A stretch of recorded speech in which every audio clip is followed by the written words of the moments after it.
안녕하십니까. 오늘 이제 첫 그, 방송으로, 영상을 찍게 됐는데요.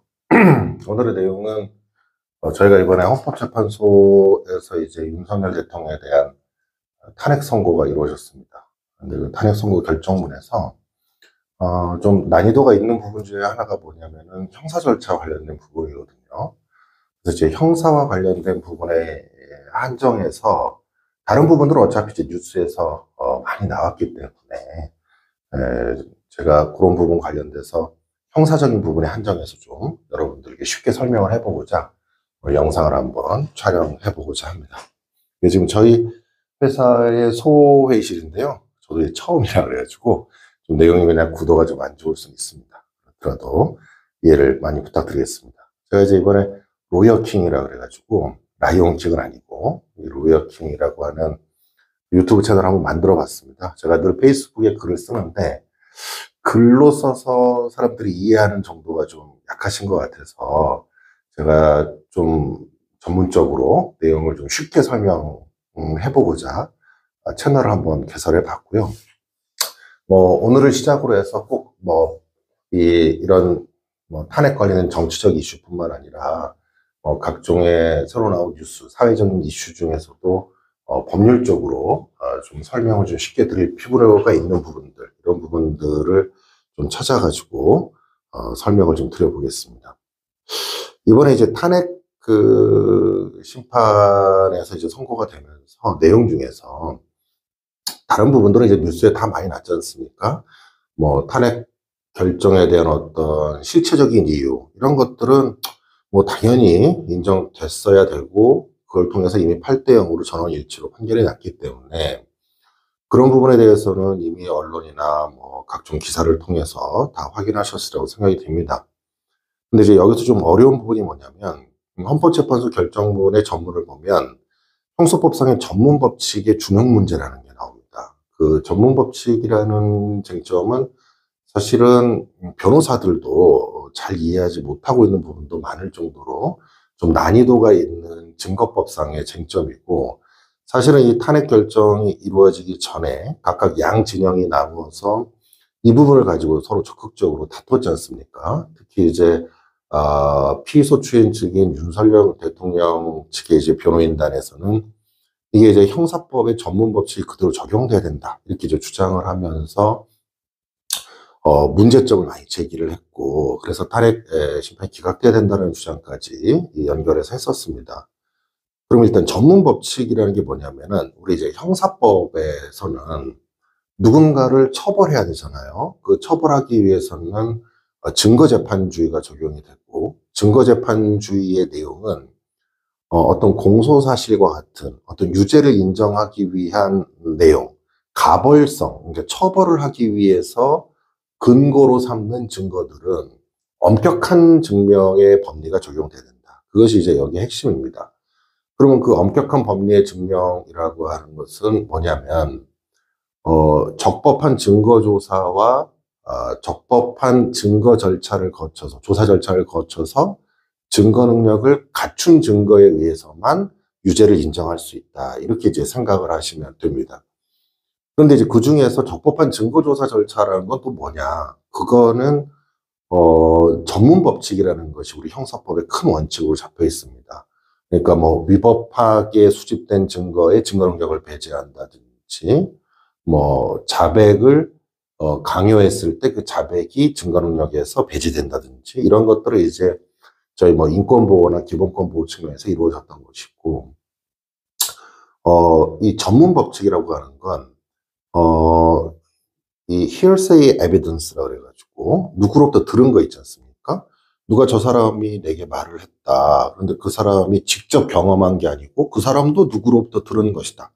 이러면 이제 그런 것들에 대한 증거로서의 가치, 그 다음에 특히 이런 것들이 과연 정말 믿을 수 있느냐, 이런 문제들이 발생을 하면서, 이 반대 신문을 하지 않은 상태에서 그런 증거들을 쉽사리 믿을 수가 없고, 증거로 자체로 쓸 수 없다. 이게 이제 전문 법칙이 발전해 온 겁니다. 근데 이제 그 전문 법칙에 해당되는 것들이 이제 형사소송법에 쭉 써 있는데, 전문 법칙이 대부분 어떤 데 적용되는 거냐면 누구로부터 들은 내용을 증언하거나 그 다음에 누가 목격을 했다 하더라도 또는 자기가 직접 경험했다 하더라도 그것을 직접 법정에서 증언하는 게 아니라 종이에 써서 돼 있으면 또 그것도 하나의 한 단계를 거친 것이기 때문에 전문 증거라고 하거든요. 그러면 그런 것들을 원칙적으로는 증거로 못 써야 되는데 형사소송법에서 그런 증거를 다 빼고 나면 증거가 없게 되지 않습니까? 그러니까 거기에다가 예외 요건을 강조하는 거죠. 이런 요건을 갖춘다면 예외적으로 증거로 쓸 수 있게 해줄게. 그게 이제 형사소송법의 312조부터 316조까지 쭉 써 있습니다. 그 중에서 이제 이번에 문제가 됐던 게 이제 검사 작성 피의자 신문 조서죠. 이 검사 작성 피의자 신문 조서는 이 2020년도에 형사법이 개정이 되면서 경찰 피의자 신문조서하고 똑같이 바뀌게 됩니다. 그러니까 피의자 신문조서라는 게 피의자가 말한 내용을 그대로 기재하는 것들을 이제 피의자 신문조서라고 하는 거죠. 신문하는 내용을 묻고 그다음에 답한 내용이 기재가 되어 있습니다. 그런데 이제 그 내용들이 이제 경찰의 경우에는 내용 부위라 그래서 그거 사실과 달라요. 그럼 그냥 증거로 못 썼습니다.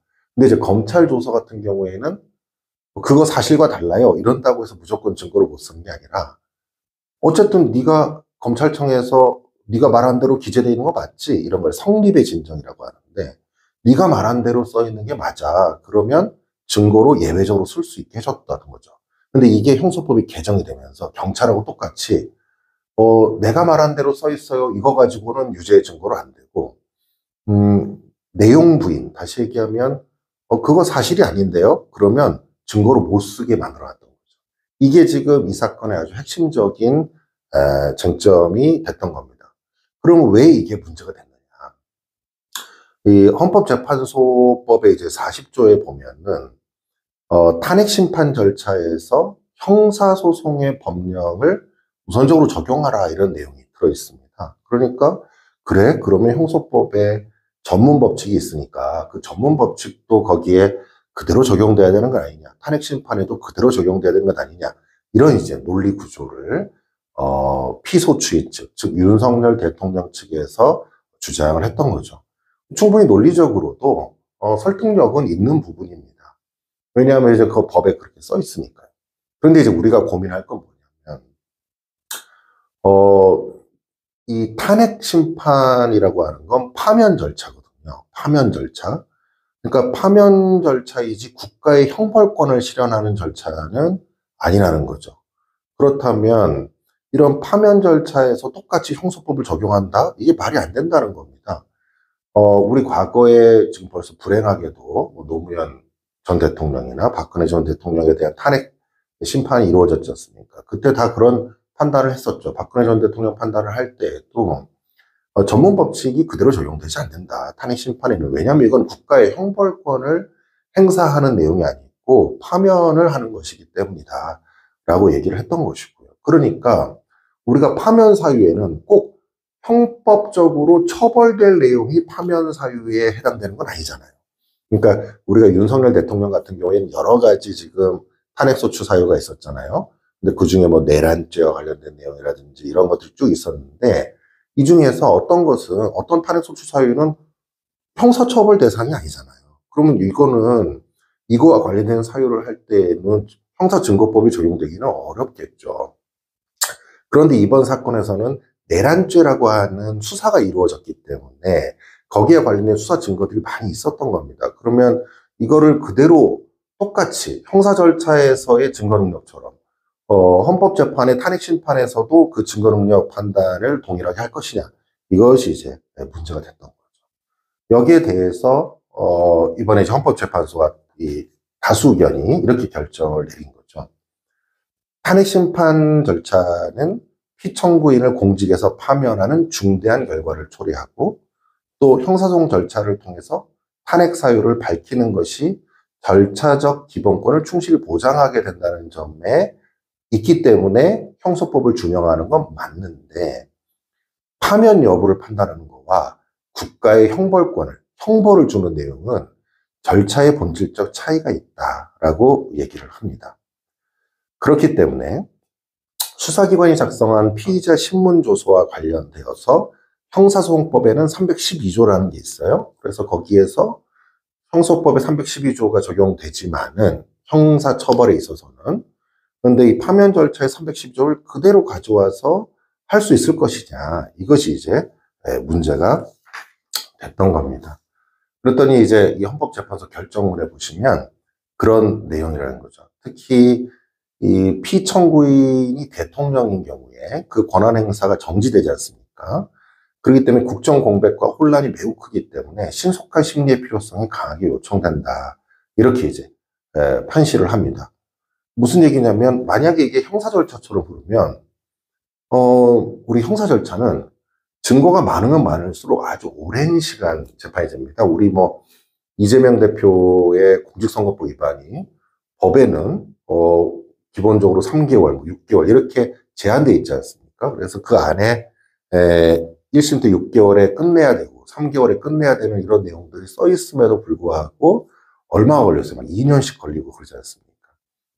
뭐 그것을 차치하더라도 다른 일반 형사재판에서도 사건의 기록이 방대하면 증거조사 절차가 엄격하게 이루어져야 되기 때문에 재판이 길어질 수밖에 없어요. 예를 들어서 증거로 수사기관이 조사한 사람이 100명이라고 칩시다. 그럼 1부터 A1 뭐부터 A100까지라고 하는 이 100명의 참고인들을 다 조사해가지고 조서를 만들었다고 쳐요. 그러면 이 조서는 아까 말씀드렸다시피 전문 법칙이 적용되잖아요. 이게 있는 걸 그대로 그대로 증언한 것이 아니라 서류에 쓴 것도 전문 법칙이라고 말씀드렸죠. 그러니까 전문 증거가 되고, 이 전문 증거의 경우에는 예외적으로 요건이 있어야 되는데, 그게 뭐냐면 해당되는 그 A1이라고 하는 사람이 법정에 나와서 그거 내 말대로 써 있어요 라고 말을 해줘야 돼요. 그게 성립의 진정이라는 겁니다. 그러면 그 성립의 진정을 하면 예외적으로 증거 능력을 갖출 수 있게 해주는 거죠. 그래서 결국은 형사 절차에서는 제가 피고인인데 제가 이제 재판을 받고 있는 사람에게 치면 A1부터 A100을 전부 부동의합니다. 저 그거 증거로 동의하지 못하겠어요. 이렇게 되면 어쩔 수 없이 검사는 전문 법칙 때문에 A1부터 A100을 증인으로 불러야 됩니다. 근데 A1과 A100을 증인으로 불러서 그 절차를 진행하는데 하루면 되겠어요? 특히 이제 법원이라고 하는 곳이 재판 정도 한정돼 있고 다른 사건도 많은 상태에서 그건 불가능하지 않습니까? 그러다 보니까 엄격한 증명의 원리를 적용해서 형사재판을 진행하다 보면 길이 1년이 갈 수도 있고 2년이 갈 수도 있습니다.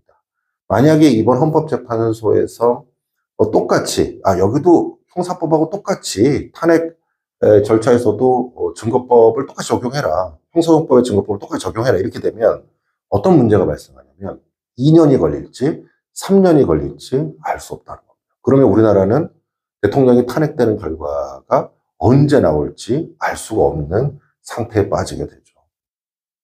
그런 점들을 말했기 때문에 이번에 헌법재판소에서는 탄핵 심판의 성질에 반하지 않는 한도 내에서만 형소법을 적용하라는 것이지 형사소송법에 있는 전문 법칙을 그대로 적용하라는 뜻은 아니다. 이렇게 이제 판단을 내린 거죠. 그래서 그러면 법원이 그냥 아무 증거나 그냥 갖다가 쓸 수 있느냐? 그렇지는 않다는 거예요.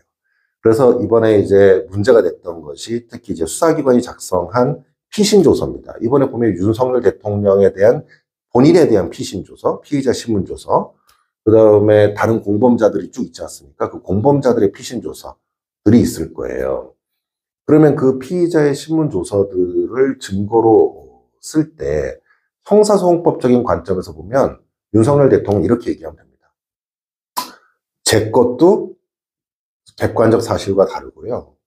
저기 있는 다른 공범자들이 얘기한 것도 객관적 사실과 달라요. 그러면 형사소송 절차에서는 증거로 전부 묻습니다. 형사소송 절차에서는 현재요. 대법원 판례에 따를 때. 그런데 이 헌법재판소에서는 이렇게 얘기한 거죠. 그런 정도까지는 있을 필요가 없고 어느 정도 임의성, 그러니까 이 사람이 임의로 진술했다라는 걸 정도로 담보할 정도면 되지 않겠느냐. 우리가 이제 전문법칙의 특신 상태라는 게 있습니다. 특히 신빙할 수 있는 상태. 그래서 임의성이 어느 정도 담보되느냐, 이거를 좀 확인해 보겠다는 것이고, 그래서 헌법재판관들이 그걸 물어본 거죠. 변호인이 그때 같이 입했었죠? 참여했었죠? 그러니까, 진술을 할 때 어떤 강압이나 외압은 없었다. 진술의 임의성은 어느 정도 담보된다. 이런 걸 이제 얘기를 한 겁니다. 그래서 결국은 진술의 임의성과 진정, 성립의 진정이 담보된다면, 성립의 진정 아까 말씀드렸죠? 그거 제가 말한 대로 써 있는 건 맞네요. 이게 사실이에요. 이런 뜻이 아니라 제가 그렇게 말한 건 맞아요. 라는 정도만 해주면 증거로 쓸 수 있게 하겠다. 이것이 여기에 이제 쟁점이 된 거죠. 또 하나는 이제 공범자에 대한 피신인데, 이제 윤석열 대통령의 본인에 대한 피신 조서뿐만 아니라 공범자에 대한 피신도 나 그거 증거로 못 써. 이렇게 하면 지금은 증거로 못 씁니다. 형사 절차에서는. 그러니까 이제 변호인 측에서 그런 주장을 계속 했던 거죠. 그러나 탄핵 심판 절차에서는 그렇게 할 수 없다. 그래서 그 사람이 이미 각 증언자들이 법정에 나와서 제가 말한 게 맞고요. 제가 말한 대로 써 있는 게 맞네요. 그리고 변호인도 입했네요. 이렇게 되면 증거로 쓸 수 있다라는 거고, 이것은 아까 말씀드렸다시피 처벌을 위한 증거가 아니고 파면 절차로서의 증거다. 이런 얘기입니다. 그다음에 이제 이번에 또 하나 문제가 됐던 게 이제 국회 회의록입니다. 이 회의록이라고 하는 거의 절차를 보면 이제 국회 회의는 공개하는 게 이제 원칙이고, 국회법이나 헌법에 이제 그렇게 이제 규정이 돼 있습니다. 그리고 이제 그 발언에 대한 내용들이 다 속기로 이제 작성이 되지 않습니까? 그러니까 서면 자체의 성질이나 뭐 작성 과정에 있어서의 절차적 어떤 정당성이나 정확성이 담보돼 있다. 그 안에 있는 내용이 옳고 그르고 모르겠고 정확성은 어느 정도 담보돼 있다. 이런 얘기를 한 거예요. 그러면 이제 우리 이제 형사소송법에 보면 315조 3호에 기타 특히 신빙할 수 있는 정황에 의해서 작성된 문서라는 게 있어요. 이거는 그냥 무조건 증거로 쓸 수 있다는 게 있습니다. 형사 절차에서도. 그럼 대표적인 예가 뭐가 있냐면은 우리가 재판을 받을 때 공판을 받으면 공판 조서가 있지 않습니까? 이런 것들은 판사 앞에서 이루어지는 것들이니까 무조건 이제 증거로 쓸 수 있다는 거예요. 그러니까 그거랑 비슷하다. 이런 취지로 이게 특히 믿을 만한 정황에 작성된 문서니까 국회 회의록도 증거로 쓸 수 있다. 이렇게 이제 했던 겁니다. 이게 지금 다수 의견 얘기죠. 근데 우리가 여기서 이번 헌법재판소 결정에서 주목할 만한 것은 김복현 재판관하고 조한창 재판관의 보충 의견입니다. 이 보충 의견에서 보면 형사소송법상의 전문 법칙을 좀 엄격하게 탄핵 심판에도 적용해 줄 필요가 있다라고 이제 밝힌 거죠, 의견을요. 이번 이제 헌법재판소 결정에서는 이 부분에 의의가 있다라고 생각을 합니다. 왜 이런 보충 의견이 나오냐면, 보충 의견에서 이제 밝힌 것처럼 지금 탄핵 심판의 본질이라는 게 굉장히 중하지 않습니까? 이게 단순히 어떤 사람이 직을 잃는 것 정도에 끝나는 것이 아니고 국민의 정당성, 국민들이 투표를 통해서 주어진 이 사람의 어떤 민주적 정당성을 사법적 심사 절차로서 파면시키는 거거든요. 그렇기 때문에 굉장히 엄격해야 되고 그 결과가 우리 국가와 국민에게 미치는 영향이 매우 크기 때문에 우리가 엄격하게 판단할 필요가 있고, 그래서 형사 절차와 준하해서 판단할 필요가 있지 않느냐. 이렇게 중한 결과를 받는다면 형사 절차의 전문 법칙을 그대로 적용해 주는 것이 좋지 않겠느냐, 이런 생각을 할 수 있는 거죠.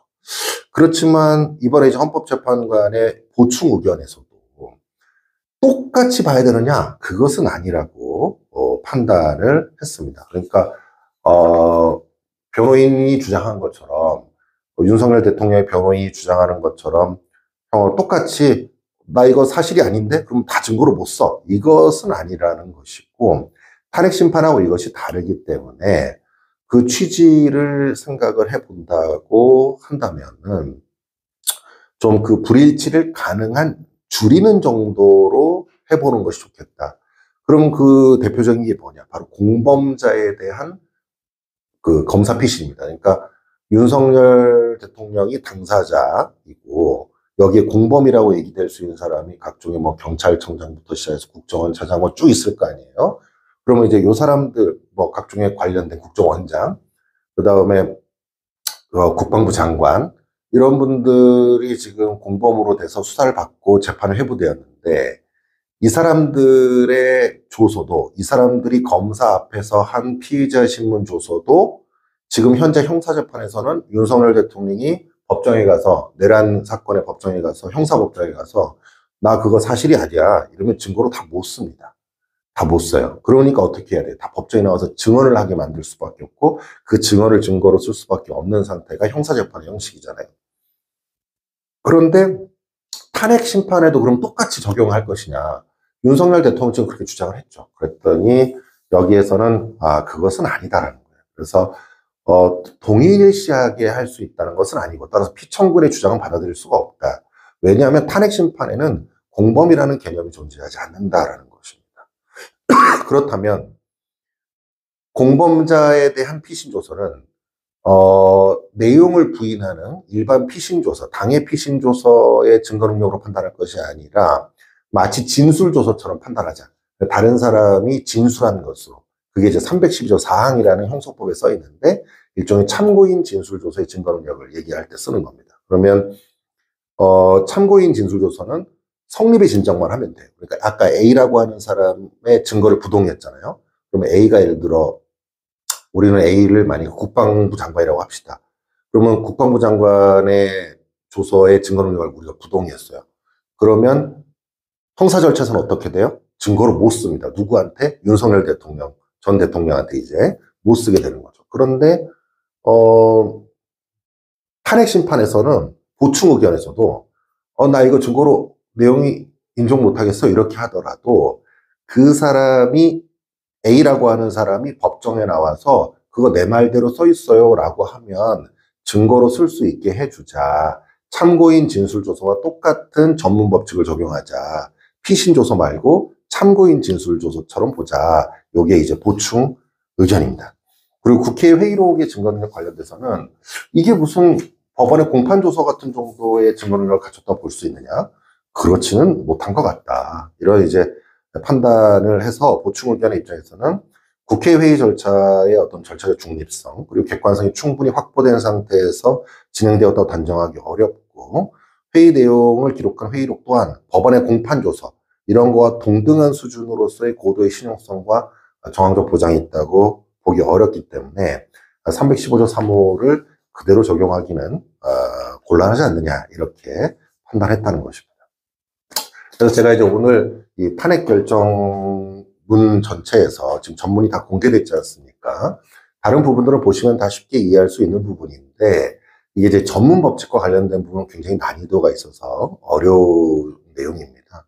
그래서 그거를 최대한 제가 쉽게 설명드리려고 하는 것이고 우리가 어쨌든 이미 탄핵 결정이 나고 파면이 이루어졌지 않습니까? 그리고 이제 새로운 조기 대선을 치러야 되고 또 이 파면된 윤석열 전 대통령 같은 경우에는 이제 본격적인 형사재판을 받아야 되겠죠.